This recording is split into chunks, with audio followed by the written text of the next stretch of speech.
السلام علیکم۔ S an Islamic history میں خوش آمدید۔ بسم اللہ الرحمن الرحیم۔ جب کفار مکہ نے ایمان والوں کا جینا دوبھر کر دیا تو حضور صلی اللہ علیہ وسلم نے اپنے ساتھیوں سے فرمایا، حبشہ چلے جاؤ، وہاں کا بادشاہ انصاف پسند ہے، وہ کسی پر ظلم نہیں کرتا، نہ ظلم پسند کرتا ہے۔ اس سرزمین پر اس وقت تک رہو جب تک اللہ تمہاری مصیبت رفع کرنے کی کوئی صورت پیدا نہ کر دے۔ اللہ کے نبی صلی اللہ علیہ وسلم کے مشورے پر 15 آدمی حبشہ پہنچ گئے، یہاں تک کہ کل تعداد 83 مرد اور 18 عورتیں ہو گئیں۔ کفار قریش خاموش نہ رہے۔ قریش نے فیصلہ کیا کہ مسلمانوں کو حبشہ سے نکلوا دیا جائے۔ چنانچہ اس مقصد کو پورا کرنے کے لیے ایک وفد شکایت لے کر حبشہ پہنچا اور شاہ نجاشی سے ملا۔ وفد نے شاہ سے کہا کہ باغیوں کو ہمارے حوالے کر دے تاکہ ہم انہیں سزا دے سکیں۔ شاہ نے ان سے پوچھا کہ ان کا کیا قصور ہے؟ کفار نے بتایا کہ انہوں نے باپ دادا کے مذہب کو چھوڑ کر نیا مذہب اپنایا ہے، یہ سب سے بڑا جرم ہے۔ شاہ نجاشی نے مسلمانوں کو دربار میں حاضر کیا، حقیقت حال تفصیل سے پوچھا۔ مسلمانوں کی طرف سے حضرت جعفر طیار رضی اللہ تعالیٰ عنہ نے فرمایا، ہم سب گناہوں میں مبتلا ہو چکے تھے، زمین اور آسمان کے پیدا کرنے والے خدا کو چھوڑ کر بے شمار خدا بنا رکھے تھے، یعنی بتوں کی پوجا کرتے تھے، پڑوسیوں پر ظلم کرتے تھے، جو طاقتور تھے کمزوروں پر ظلم ڈھاتے تھے اور انہیں خوف زدہ کرتے تھے، لوٹ مار کرتے تھے، یہاں تک کہ ہم میں ایک شخص پیدا ہوا جس کی گواہی دوست اور دشمن سبھی دیتے ہیں۔ قوم نے اس کو محمد الامین کا لقب دیا۔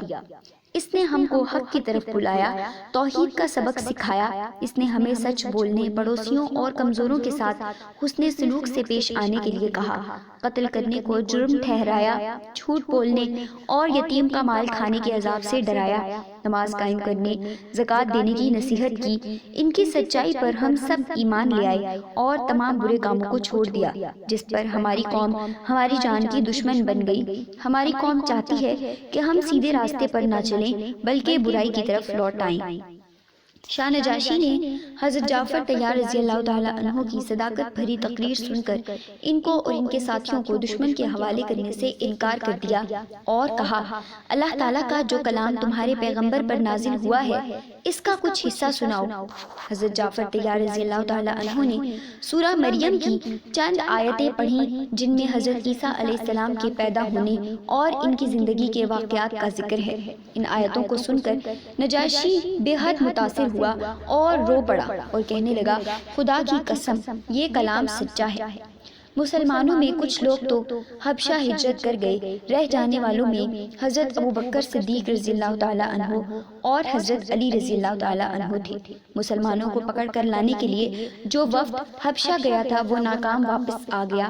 اس ناکامی پر قریش بپھر گئے۔ پھر سب نے ایک ترکیب سوچی، کیوں نہ محمد ہی کا کام تمام کر دیا جائے، نعوذ باللہ، نہ وہ زندہ رہیں نہ وہ ہمارے بتوں کے خلاف تبلیغ کریں گے۔ آپس میں صلاح مشورہ طے ہوا اور یہ طے پایا کہ اس کام کے لیے ہر قبیلے کو شریک کیا جائے تاکہ کوئی قبیلہ کسی سے بدلہ نہ لے سکے۔ چنانچہ ایک رات منصوبہ کے تحت ہر قبیلے میں سے ایک ایک آدمی کو لیا گیا۔ آپ صلی اللہ علیہ وسلم کے گھر کے چاروں طرف گھیرا ڈال کر آپ صلی اللہ علیہ وسلم کے باہر نکلنے کا انتظار کرنے لگے۔ اللہ تعالیٰ نے دشمن کے خطرناک ارادے سے آپ صلی اللہ علیہ وسلم کو آگاہ کر دیا۔ آپ نے اپنے بستر پر حضرت علی رضی اللہ تعالیٰ عنہ کو لٹا دیا اور ہدایت کی کہ جن جن کی امانتیں ہیں وہ میں تمہارے حوالے کر رہا ہوں، ان سب کو لوٹا دینا۔ آپ صلی اللہ علیہ وسلم باہر نکلے، دیکھا کہ دشمن طاق میں بیٹھے ہوئے ہیں۔ آپ صلی اللہ علیہ وسلم نے ایک مٹھی مٹی اٹھائی اور یہ آیت، خاک آپ صلی اللہ علیہ وسلم نے نہیں پھینکی بلکہ اللہ نے پھینکی، پڑھ کر ان کی طرف پھینک دی۔ دشمن اور آپ صلی اللہ علیہ وسلم کے درمیان ایک پردہ حائل ہو گیا۔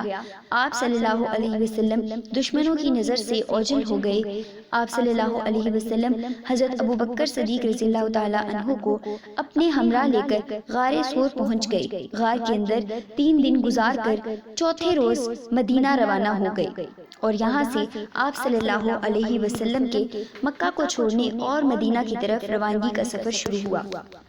ناظرین، اگر آپ کو ہماری آج کی ویڈیو پسند آئی ہو تو ویڈیو کو لائک کریں اور ہمارے چینل کو سبسکرائب کر دیں۔